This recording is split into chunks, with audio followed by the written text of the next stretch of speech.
अस्सलाम वालेकुम वरहमत ल्लाहि वबरकातुहू। आप सब कैसे हैं? उम्मीद करती हूँ आप सब खैरियत से होंगे। आज का हमारा टॉपिक जो है सूरह तौहा है। आज की तर्जुमा क्लास में हम सूरह तौहा की आयत नंबर 116 से लेकर 135 तक बामुहावरा तर्जुमे के साथ पढ़ेंगे। चले आइए शुरू करते हैं। और जब हमने फरिश्तों से कहा कि आदम अलैहिस्सलाम को सजदा करो तो इब्लीस के सिवा सब ने किया, उसने साफ इनकार कर दिया। तो हमने कहा, ए आदम, ये तेरा और तेरी बीवी का दुश्मन है। ख्याल रखना ऐसा ना हो कि वो तुम दोनों को जन्नत से निकवाल दे कि तू मुसीबत में पड़ जाए। यहाँ तो तुझे ये आराम है कि ना तू भूखा होता है ना नंगा, और ना तू यहाँ प्यासा होता है ना धूप से तकलीफ उठाता है।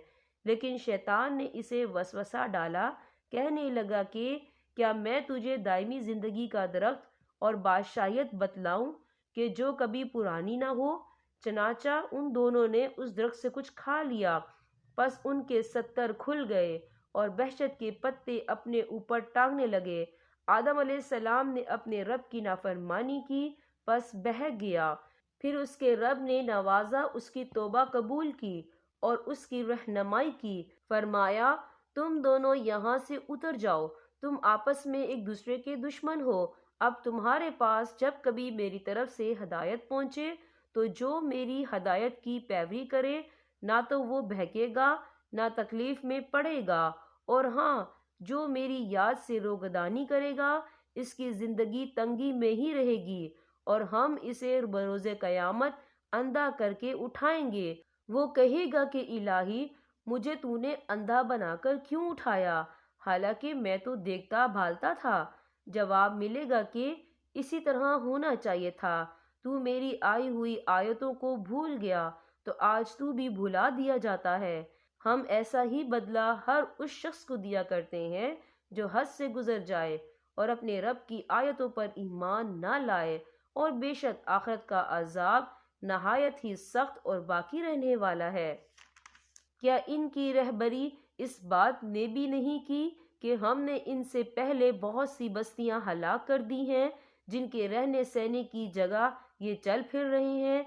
यकीनन इसमें अक्लमंदों के लिए बहुत सी निशानियां हैं। अगर तेरे रब की बात पहले ही से मुकर्रर शुदा और वक्त मुअय्यन करदा ना होता तो उसी वक्त अजाब आ चिमटता। बस इनकी बातों पर सब्र कर और अपने परवरदिगार की तस्बीह और तारीफ बयान करता रहे। सूरज निकलने से पहले और इसके डूबने से पहले, रात के मुख्तलिफ वक्तों में भी और दिन के हिस्सों में भी तस्बीह करता रहे। बहुत मुमकिन है कि तू राजी हो जाए और अपनी निगाहें हरगिज उन चीज़ों की तरफ ना दौड़ाना जो हमने इनमें से मुख्तलिफ लोगों को आराइश दुनिया की दे रखी हैं, ताकि इन्हें इसमें आजमा लें। तेरे रब का दिया हुआ ही बहुत बेहतर और बहुत बाकी रहने वाला है। अपने घराने के लोगों पर नमाज की ताकीद रख और खुद भी इस पर जमा रहे। हम तुझसे रोजी नहीं मांगते, बल्कि हम खुद तुझे रोजी देते हैं। आखिर में बोल बाला परहेजगारी ही का है। उन्होंने कहा कि ये नबी हमारे पास अपने परवरदिगार की तरफ से कोई निशानी क्यों नहीं लाया? क्या इनके पास अगली किताबों की वाज़ेह दलील नहीं पहुंची?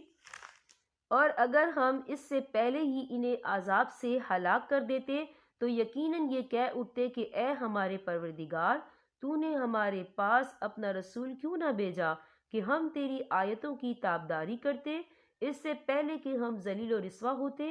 कह दीजिए, हर एक इंजाम का मुंतजिर है, बस तुम भी इंतजार में रहो।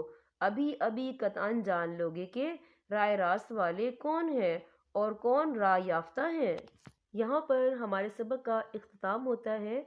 देखिए, इन आयात से जो हमें सबक हासिल होता है वो ये कि कायनात की जो बादशाहियत है वो सिर्फ़ और सिर्फ अल्लाह ताला के हाथ में है। वही ज़िंदगी भी देता है और वही मौत भी देता है। उसके सिवा हमारा कोई मददगार नहीं है। चाहे आप कितने भी अमीर क्यों ना हो जाए, आप अल्लाह ताला के मोहताज हैं। बल्कि हम सब अल्लाह ताला के मोहताज हैं। ये माल और दौलत, ऐश व इशरत, ये सब अल्लाह ताला ने हमें दे रखी है। अल्लाह ताला किसी भी वक्त हमसे ये छीन सकता है। इसलिए हमें अल्लाह ताला से डरते हुए अपनी ज़िंदगी जो है बसर करनी चाहिए। दूसरी बात जो मुझे यहाँ सीखने को मिली कि सच्ची तौबा करने वालों के लिए अल्लाह ताला की रहमत बहुत वसी है। چاہے گناہ آپ کا کتنا ہی بڑا کیوں نہ ہو۔ دیکھیں ہم کتنے گناہ کرتے ہیں، اور جب ہم اللہ تعالیٰ سے توبہ کرتے ہیں تو اللہ رب العزت ہمیں معاف فرما دیتے ہیں۔ تو اور ہمیں کیا چاہیے؟ ابھی بھی وقت ہے کہ ہم اللہ تعالیٰ سے توبہ کریں، اس سے پہلے کہ توبہ کے دروازے بند ہو جائیں۔